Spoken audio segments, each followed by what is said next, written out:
अगला जो अहम मामला है वो है एससीओ का platform.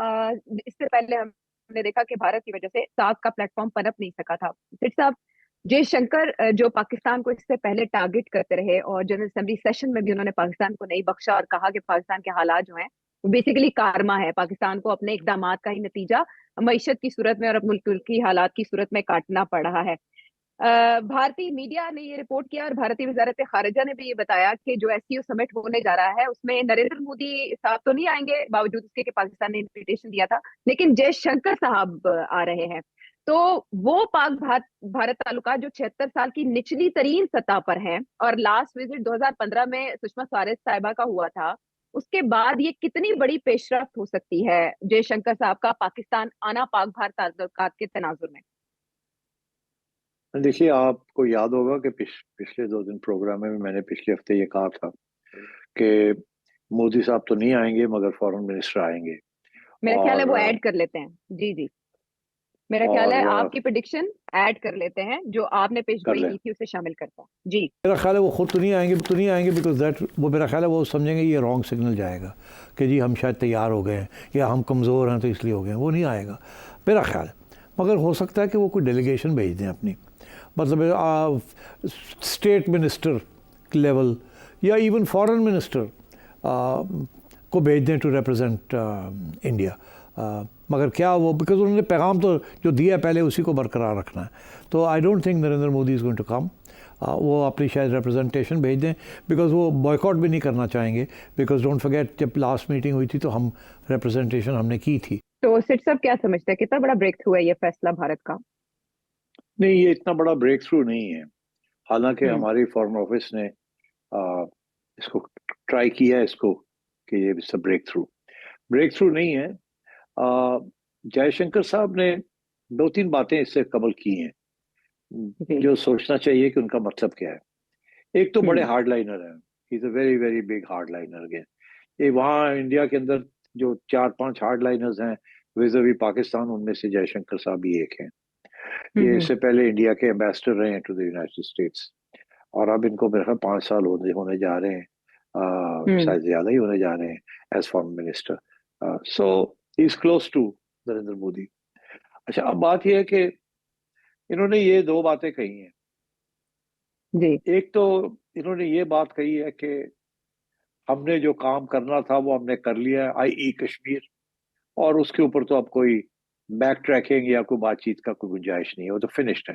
That's the end of the matter. जी नंबर जी 1। नंबर 2, उन्होंने एक हम्म बात और इंटरेस्टिंग की है। उन्होंने हम्म कहा इंडिया का जो रिएक्शन होगा in terms of hmm relations with Pakistan, वो डिपेंड करेगा जी कि पाकिस्तान की क्या पॉलिसी है टुवर्ड्स इंडिया।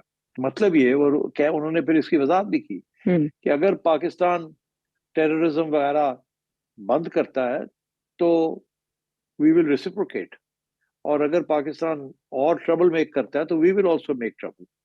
तो मतलब ये है कि उन्होंने अब रास्ता खोल दिया है for a slight movement forward. मगर प्रॉब्लम ये है कि अब हाल ही में जैसे यहाँ दहशत गर्दी बढ़ रही है पाकिस्तान में, स्पेशली बलोच लिबरेशन फ्रंट की हम्म, और तालिबान की, जी और उसके पीछे हमारे फॉरेन ऑफिस और हमारी एस्टेब्लिशमेंट का ये मौक़िफ़ है और गवर्नमेंट का कि इसके पीछे इंडिया का हाथ है। तो कश्मीर के अंदर रेजिस्टेंस फिर उभरी है, और इंडिया वाले ये कह रहे हैं कि ये पाकिस्तान ने अपना हाथ फिर पहुंचा दिया है वहां कश्मीर तक। एविडेंस कोई नहीं है इसकी, मगर उनकी तरफ से इल्जाम लगना शुरू हो गया। तो अब बात यह है कि ये आमतौर पे होता है ऐसे, जब एक साइड कोई इकदाम करे या कोई कदम उठाए जिसके साथ दूसरी साइड को तकलीफ होती है, तो फिर वो रेसिप्रोकेट करती है। सब जीरो गेम होती है। तो इस किस्म के हालात हैं इस वक्त।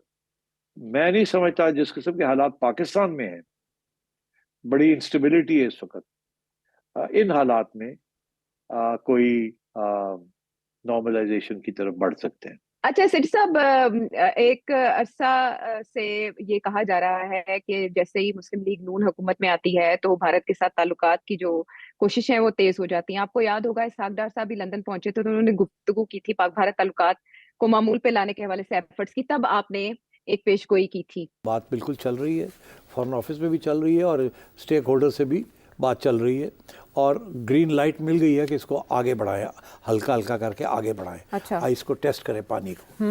तो इसमें स्टेक होल्डर्स और ऑन बोर्ड। मीडिया की खबर ये है कि एस्टैब्लिशमेंट की तरफ से ग्रीन लाइट मिल गई है। ओके, गो अहेड मिल गया कि स्टडी करें इसको। अच्छा। अगर करना है तो कैसे करना है, किस स्टेज पे करना है, क्या फ़ायदे हैं उसके, क्या नुकसान है, पूरा इसके ऊपर एक बनना चाहिए। मगर इन प्रिंसिपल कोई रुकावट नहीं है। आपके ख्याल में क्या एससीओ प्लेटफॉर्म को अवलियत दे रहा है भारत, या पाकिस्तान आने को और अपनी तरफ से एक जेस्चर दे रहा है कि हम मुख्तलिफ महाज पर मुख्तलिफ ममालिक पे अपनी खारिजा पॉलिसी की नाकामी के बाद अब पॉलिसी शिफ्ट ले रहे हैं पाकिस्तान की तरफ? मेरा नहीं ख्याल कोई पॉलिसी शिफ्ट होगी। आई थिंक इंडिया सिर्फ ये दिखाना चाह रहा है कि वी आर नॉट ब्रेकर्स, हम एससीओ को अंडरमाइन नहीं कर रहे। जब तय हुआ था कि पाकिस्तान में होगा तो वी विल पार्टिसिपेट। मगर मेरा ख्याल है ये आप एससीओ में देखिएगा, ये मौक़िफ़ अपना तकड़ा ही रखेंगे, यहाँ कोई लीनियंसी नहीं दिखाएगा इंडिया। इसीलिए जयशंकर साहब आ रहे हैं। एंड आई थिंक जब बिलावल भुट्टो गए थे टू दी एससीओ, उन्होंने भी कुछ बातें थी वो जी बिल्कुल, कश्मीर का मामला लेकर उन्होंने गुफ्तगू की थी और जयशंकर साहब ने टेररिज्म के मामले को इशू बनाया था, तो भारतीय मीडिया को खूब मसाला मिला था। तो अब आप कह रहे हैं कि पाकिस्तान में भी मसाला मिलेगा? एब्सोल्युटली, मेरा ख्याल है ऐसे ही होगा। तो इस तरह के प्लेटफॉर्म में जहां दीगर ममालिक भी मदऊ हों, फिर रशिया भी है, चाइना भी है, एफर्ट्स की जा सकती हैं पाक भारत ताल्लुकात को कम से कम रमा रखने के लिए या बैकडोर चैनल्स खोलने के लिए कि चैंपियंस ट्रॉफी के लिए आमादा हो सके भारत, क्योंकि इससे पहले एशिया कप के पाकिस्तानी सॉइल पर इनेकाद के लिए तो इनकार करता रहा। आशा, अगर कोई ब्रेक थ्रू हो ना तो वो प्राइम मिनिस्टर्स के दरमियान होती है। जैसे एक जमाने में नवाज शरीफ साहब और नरेंद्र मोदी की हुई थी, में मेरा ख्याल है वहां भी एससीओ का मूड था। तो मगर वो भी बैक ट्रैक करना पड़ गया क्योंकि यहाँ की एस्टैब्लिशमेंट नाराज हो गई थी मियाँ साहब के साथ कि आपने ये क्या बात कही है कि हम बात करने के लिए तैयार है और कश्मीर की बात नहीं की। तो जैसे ही आप कश्मीर की बात करते हैं तो वो भाग जाते हैं, वो नहीं बात करते आपके साथ, कहते हैं फिर रहने दो। एंड तो इसलिए इनकी ये कोशिश थी कि किसी तरीके के साथ कोई ऐसा सिलसिला हो कि टेररिज्म जो कि इंडिया की तरफ से एक्सपोर्ट हो रही है उसको रोका जाए, तो वो हमें काफी तंग कर रहे हैं, तालिबान भी और बलोच लिबरेशन वाले भी, और चाइना को भी टारगेट कर रहे हैं। So it's hurting us now, and जैसे it used to hurt the Indians Kashmir में जो होता था। तो and for the same reason India की पोजीशन यही है कि जी अब पता चला, now we got you where we want you, अब हम क्यों टैप टर्न ऑफ करें। और ऊपर से हमारे जो इंस्टेबिलिटी चल रही है मुल्क के अंदर, इकोनॉमिक क्राइसिस के साथ साथ पॉलिटिकल क्राइसिस, इस सूरत में इंडिया कोई सॉफ्ट स्टांस नहीं लेगा आपके